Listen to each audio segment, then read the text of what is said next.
Hello everyone, कैसे आप सब। आई होप कि आप सब अच्छे होंगे। हम कर रहे थे यूनिट 7 में हम कर रहे थे कहानी। आज हमारी ये परिंदे कहानी लास्ट की कहानी है, जो यूनिट 7 है हमारी कंप्लीट हो जाएगी। हमारा जो यूनिट 6 है उपन्यास वो कंप्लीट हो चुका है, और कहानी ये हमारी आज दो यूनिट हमारी कंप्लीट हो जाएंगी। तो देखते हैं परिंदे कहानी। ये हमारी 21वीं कहानी है। परिंदे कहानी निर्मल वर्मा की है।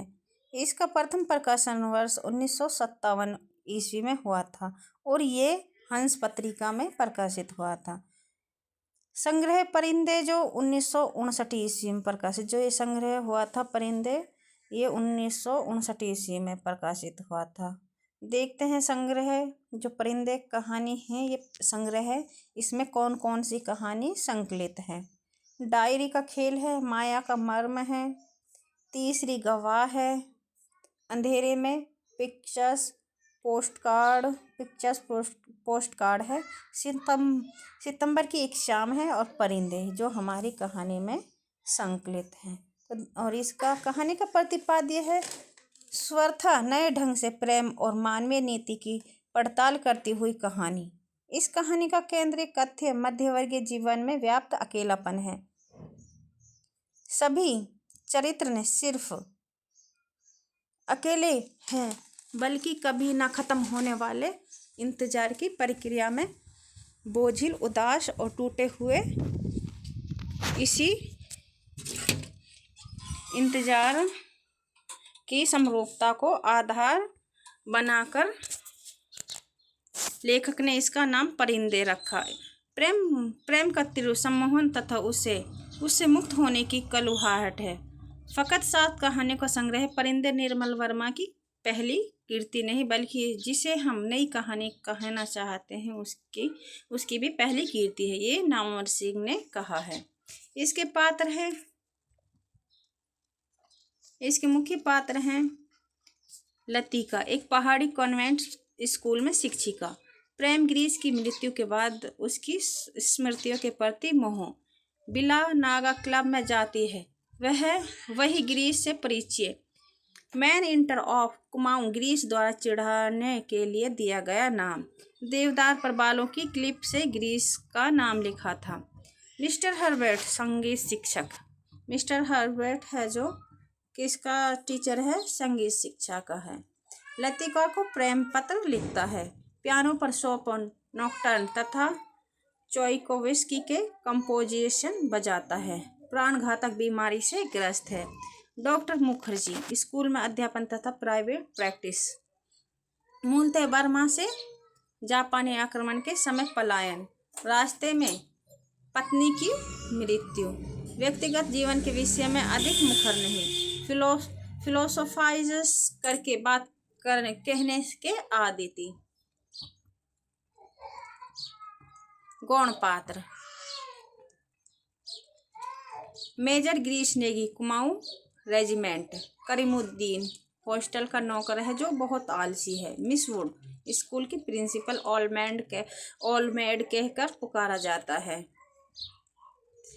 फादर एलमेंट चैपल के पादरी हैं। जूली, उसके सैनिक प्रेमी का पत्र लतिका पकड़ लेती है। सुधा, ये हमारे गुण पात्र है। इसके प्रमुख उदाहरण देखते हैं। ये कैथराइन मैन्सफील्ड का कथन है। ये भी डॉक्टर मुखर्जी का। मरने से पहले मैं एक दफ़ा बर्मा जाऊंगा, और तब एक क्षण के लिए उनकी आंखों में गीली सी नमी छा जाती है। ये भी डॉक्टर मुखर्जी का है। होम सिकनेस ही एक ऐसी बीमारी है जिसका इलाज किसी डॉक्टर के पास नहीं है। उसे याद आया कुछ महीने पहले अचानक उसे हर्बर्ट का प्रेम पत्र मिला था। भावुक याचना से भरा हुआ पत्र, जिसमें उसने न जाने क्या कुछ लिखा था जो कभी उसकी समझ में नहीं आया। उसे हर्बर्ट की इस बचकाना हरकत पर हंसी आई थी, किंतु भीतर ही भीतर प्रसन्नता भी हुई थी। उसकी उम्र अभी बीती नहीं, अब भी वह दूसरों को अपनी ओर आकर्षित कर सकती है। हर्बर्ट का पत्र पढ़कर उसे क्रोध नहीं आया।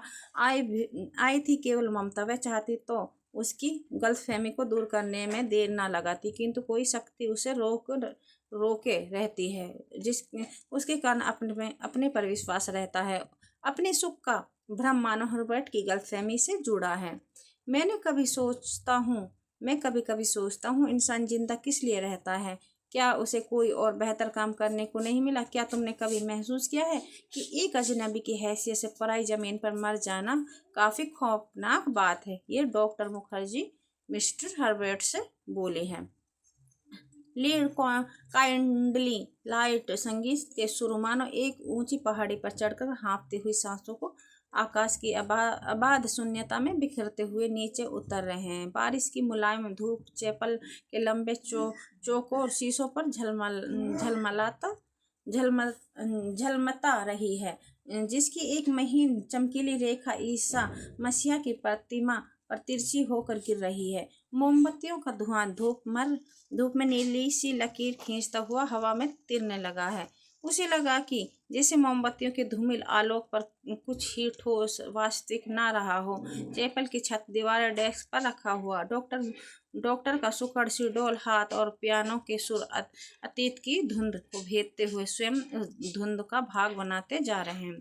पियानो का हर नोट चिरतन खामोशी अंधेरी खो से निकलकर बाहर फैली नीली धुंध को काटता तराशता हुआ एक भूला सा अर्थ खींच लाता है। गिरता हुआ हर पोज एक छोटी सी मौत है, मानो घने छायादार वृक्षों की कांपती छाया में कोई पगडंडी गुम हो गई हो। एक छोटी सी मौत जो आने वाले सुरों को अपनी बच्ची खुची गूंजों की सांसें समर्पित कर जाती है, जो मर जाती है किंतु मिटती नहीं, इसीलिए मरकर भी जीवित है। दूसरों सुरों में लय हो जाती है। हर्बर्ट का चिंतन।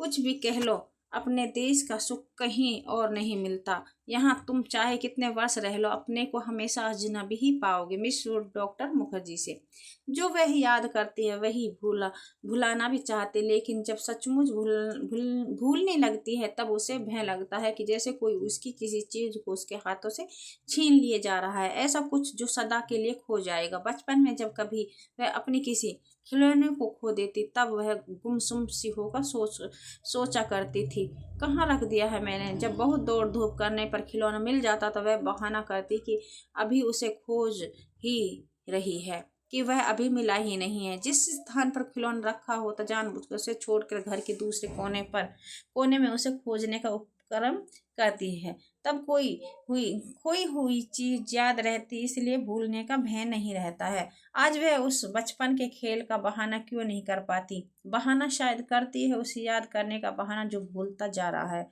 दिन महीने बीत जाते हैं और वह उलझी रहती है। न जाने मैं ग्रीस का चेहरा धुंधला पड़ता जाता है, याद वह करती है किंतु जिसे किसी पुरानी तस्वीर के धूल भरे शीशे को साफ कर रही हो। अब वैसा दर्द नहीं होता, सिर्फ उसको याद करती है जो पहले कभी होता था। तब उसे अपने पर ग्लानि होती है, वह फिर जानबूझकर उस घाव को कुरेदती है जो भरता जा रहा है, खुद पे खुद उसकी कोशिशों के बावजूद भरता जा रहा है। वैसे हम सबकी अपनी अपनी जिद होती है, कोई छोड़ देता है, कोई आखिरी तक उससे चिपका रहता है। डॉक्टर मुखर्जी लतीका से किसी चीज को ना जानना यदि गलत है तो जानबूझकर ना भूल पाना, हमेशा जोक की तरह उससे चिपटे रहना, यह भी गलत है। बर्मा से आते हुए मेरी पत्नी की मृत्यु हुई थी, मुझे अपनी जिंदगी बेकार सी लगी थी। आज इस बात का अरसा गुजर गया और जैसा आप देखती हैं मैं जी रहा हूँ। उम्मीद है कि काफ़ी अरसा और जीऊँगा। ज़िंदगी काफ़ी दिलचस्प लगती है और यदि उम्र की मजबूरी ना होती तो शायद मैं दूसरी शादी करने में भी ना हिचकिचाता। इसके बावजूद कौन कहता है कि मैं अपनी पत्नी से प्रेम नहीं करता था? आज भी करता हूँ। डॉक्टर मुखर्जी जो लतिका से कहती हैं। ये हमने परिंदे कहानी को देखा है, जो यूनिट 7 आज हमारी कंप्लीट होती है और परिंदे कहानी प्रथम प्रकाशन 1957 है और जो हंस पत्रिका में प्रकाशित हुई थी। और ये संग्रह परिंदे जो 1959 ईस्वी में। इसमें डायरी का खेल, माया का मर्म, तीसरा गवाह, अंधेरे में मिक्सर, पिक्चर पोस्ट कार्ड है, सितंबर की एग्जाम है, और परिंदे ये कहानी इसमें संकलित है। जो हमने परिंदे कहानी कंप्लीट कर ली है, और ये हमारी 21वीं कहानी थी जो आज यूनिट 7 कंप्लीट होती है। तो आगे की क्लास में हम देखने वाले हैं यूनिट 8 जो कि नाटक है। नाटकों का प्रकाशन और नाटक में हमें क्या क्या पढ़ना है, कहाँ से शुरू करना है, ये सब हम आगे की क्लास में देखने वाले हैं। तो आगे की क्लास का इंतजार कीजिए।